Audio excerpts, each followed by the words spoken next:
Massive demonstration in a town just outside Damascus that's fallen under the control of the opposition Free Syria Army. Some suburbs have seen nearly 24 killed in the past 2 days and buildings heavily shelled. RT's Sara Firth has exclusive footage from the besieged town.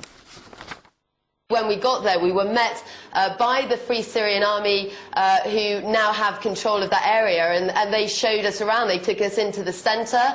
There was this absolutely massive anti-government demonstration going on. There was a funeral procession going on at the same time as well. So we were able to speak to the people who were living in this area, to speak to some of the Free Syrian Army members as well, because of course very little is known about who exactly these people are. Really, it made it very, very clear to us just how divided the country is now becoming. Whilst we were there was sort of a moment of confusion. We did hear gunshots in the background. Some of the crowd got nervous and started running, at which point we were all sort of told it was safer to leave, and we then left that area.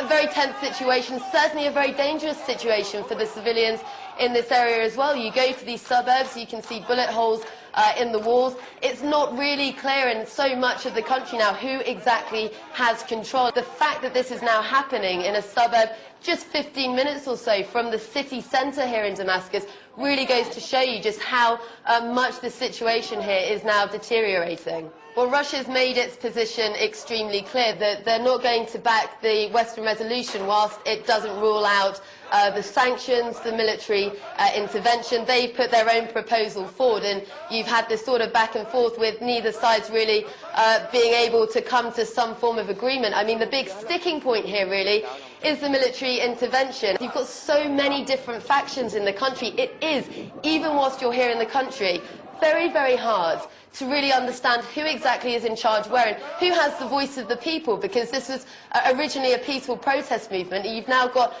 increasingly armed opposition groups, and there's reports today that Saudi Arabia, that Qatar have said that they're going to be backing the opposition and providing funding and arms as well. And the last thing that anyone wants to see here at the moment is for this conflict to become even more armed, even more violent, because the daily death toll is, just devastatingly high at the moment. Talking to the people in this suburb today, they were extremely emotional. The people here in this country have lost all sense of safety, all sense of security. That was RT's Sara Firth reporting from Syria. She also has a blog at rt.com where she's posting the latest updates and pictures as well.